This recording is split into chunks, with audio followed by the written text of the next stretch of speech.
एक नौजवान अपने घर की छत से पतंग उड़ा रहा था। पतंग उड़ाते हुए पतंग की डोरी को छोड़ता गया, पतंग दूर चलती गई। कहते पतंग जंगल की तरफ चली गई। जंगल की तरफ जब पतंग गई तो डोरी टूट गई और पतंग जाकर के जंगल में एक साधु की कुटिया के आगे गिरी। साधु ने इस पतंग को देखा और उठाकर के अपनी कुटिया में रख लिया। ये नौजवान वहां पर गया और जाकर के कहता है कि स्वामी जी महाराज इधर पतंग आई थी। सन्यासी ने कहा बेटे पतंग आई थी। ये नौजवान पूछता है स्वामी जी पतंग कहाँ है? सन्यासी ने कहा बेटे कुटिया में रखी है। ये नौजवान अंदर गया और जाकर के कुटिया से पतंग को निकाल लाया। स्वामी जी महाराज कहते हैं रे तू पतंग भी उड़ा लेता है? ये कहता है हाँ स्वामी जी पतंग जब उड़ा लेता हूं जब कोई नौजवान ताश खेलने को नहीं मिलता। स्वामी जी महाराज कहते हैं तो ताश भी खेल लेता है? ये कहता है हाँ स्वामी जी जब कोई शराब आदि पीने को साथ में नहीं बैठता। कहते हैं तू शराब भी पी लेता? कहता है हाँ स्वामी जी इसलिए जब कोई जुआ खेलने को नहीं मिलता। कहते हैं इसने अपने को अनेकों दुर्गुण गिनाए। स्वामी जी महाराज कहते हैं तुझे परमात्मा ने मानव चोला दिया था कुछ अच्छा बनने के लिए, लेकिन तू बुराइयों में फंसा है, तू मेरे पास बैठ। कहते हैं सन्यासी की बातों का असर हुआ। रे नौजवान सन्यासी के पास बैठने लगा, योग साधना सीख गया। इसको 2-4 महीने जब बीत गए तो कहने लगा स्वामी जी मेरे परिवार भी है, मेरी माँ है, बहन है, भाई है और पत्नी है। मैं अपने घर जाना चाहता हूँ। यहाँ तक कि मेरी माँ तो मेरे बिना रह भी नहीं सकती, पत्नी भी मेरे बिना नहीं रहती, पिताजी मेरे बिना नहीं रहते। मैं जाना चाहता हूँ, उनसे मिलकर के फिर आ जाऊंगा। स्वामी जी महाराज ने इसे समझाया बेटे दुनिया में कोई किसी का नहीं है, माँ बाप पत्नी आदि कोई भी किसी का नहीं है, केवल तू ही अपना कर्म अपने आप भोगेगा। ये कहता है स्वामी जी ऐसे कैसे हो सकता? कहते हैं अगर तुझे विश्वास नहीं तो परीक्षा कर ले। इसको कहा कि तू अपने घर में जाकर के कहना कि मेरी कुछ तबीयत ठीक नहीं है और घर में ये जरूर कह देना अगर मुझे कुछ हो जाए तो मेरे गुरुजी को बुला लेना। मैं वहां पर आऊंगा और आकर के तुझे दिखा दूंगा कि दुनिया में कौन तेरे साथी है। कहते हैं नौजवान स्वामी जी महाराज की बात को मान करके गया और जैसे ही घर पहुंचा तो माँ बहुत खुश हुई, पत्नी बहुत प्रसन्न हुई। पति आया, माँ ने कहा बेटे रोटी खा लो। ये नौजवान कहता है माँ कुछ तबीयत ठीक नहीं है, आज मैं भोजन नहीं करूंगा।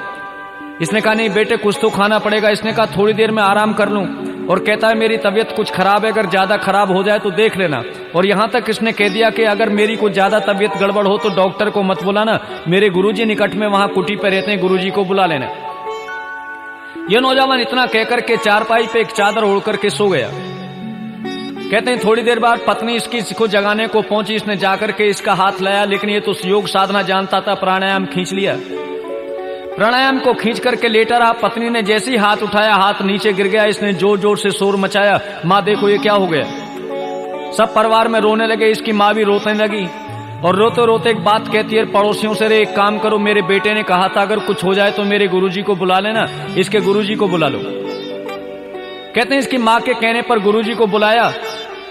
गुरुजी महाराज आए और अपने साथ में 2-3 मीठी पुड़ियां बांध कर ले आए।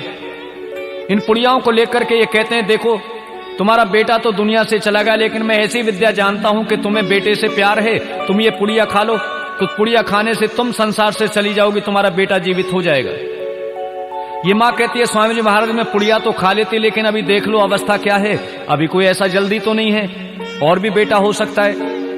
इसके पिता को कहा कि तुम ही खा लो। कहता है स्वामी जी महाराज देख लो कोई पत्रा पंचांग आदि में अगर मेरे कोई बेटा हो तो फिर ऐसी कोई दिक्कत की बात नहीं है।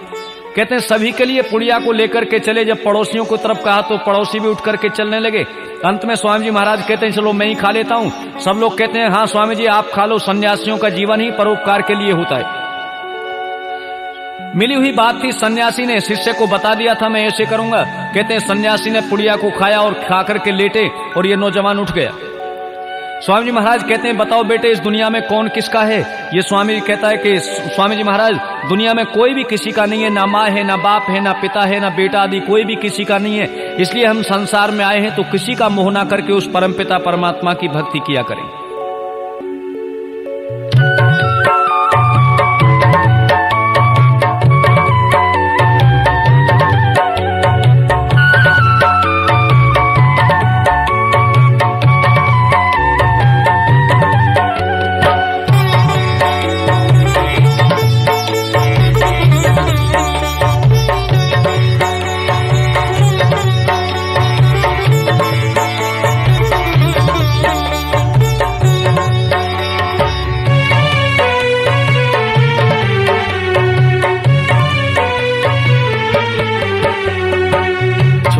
कर संसार जब तू जाएगा, कोई न साथी तेरा साथ निभाएगा। छोड़ कर संसार जब तू जाएगा, कोई न साथी तेरा साथ निभाएगा।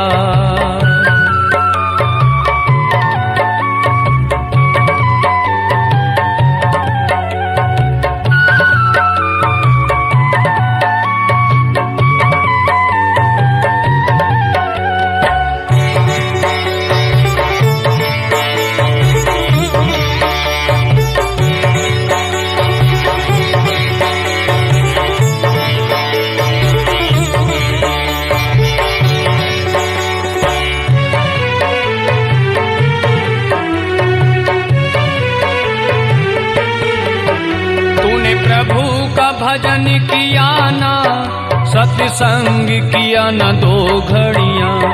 तूने प्रभु का भजन किया ना, सत्संग किया न 2 घड़ियां। यमदूत पकड़ कर तुझको तेरे डालेंगे हथकड़ियां, कौन छुड़ाएगा। कोई न साथी तेरा साथ निभाएगा।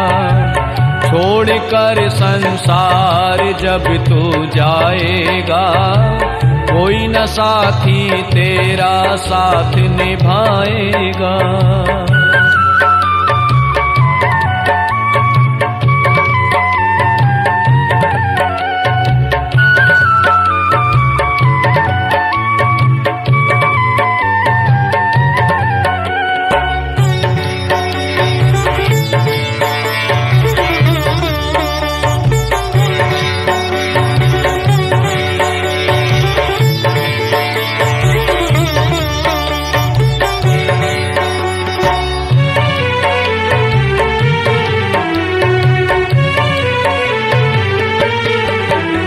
क्यों करता तेरा मेरा ये दुनिया रैन बसेरा। क्यों करता तेरा मेरा ये दुनिया रैन बसेरा। यहाँ कोई न रहने पाता, यह 4 दिनों का डेरा हंसी उड़ जाएगा। कोई न साथी तेरा साथ निभाएगा। छोड़ कर संसार जब तू जाएगा, कोई न साथी तेरा साथ निभाएगा।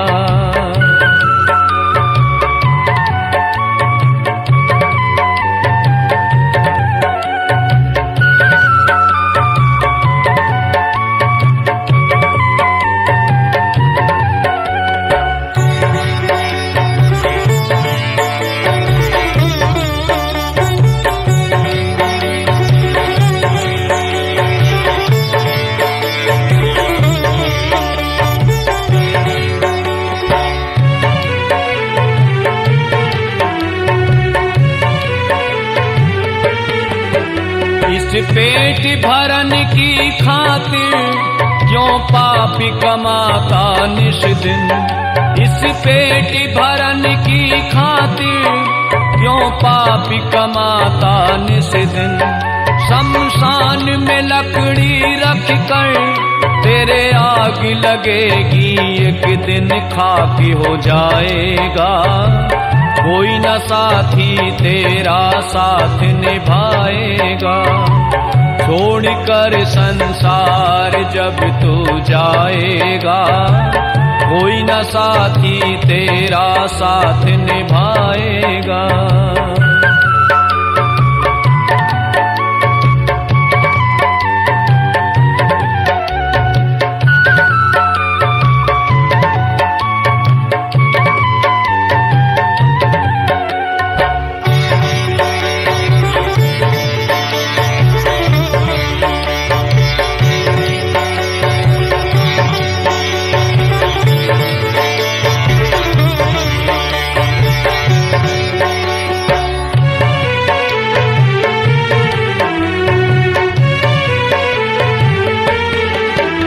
यह सत्संग की गंगा है, तू इसमें लगा ले गोता।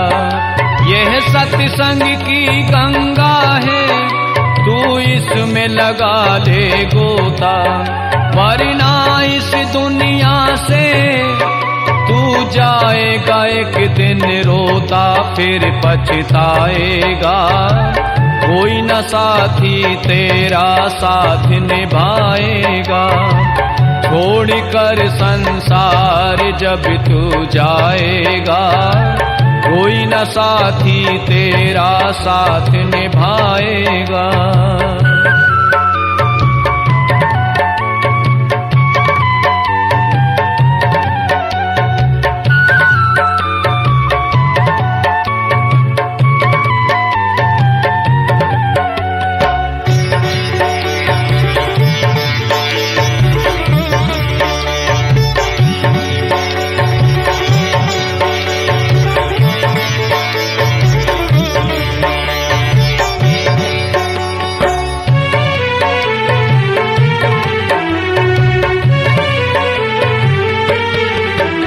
अब शरण प्रभु चरणन में तू प्रीति लगा ले बंदे। अब शरण प्रभु चरणन में तू प्रीति लगा ले बंदे। कट जाएंगे सब तेरे ये जन्म मरण के फंदे, मोक्ष मिल जाएगा। कोई न साथी तेरा साथ निभाएगा। छोड़कर संसार जब तू जाएगा, कोई न साथी तेरा साथ निभाएगा। छोड़कर संसार जब तू जाएगा, कोई न साथी तेरा साथ निभाएगा। छोड़कर संसार जब तू जाएगा, कोई न साथी तेरा साथ निभाएगा। छोड़कर संसार जब तू जाएगा, कोई न साथी तेरा साथ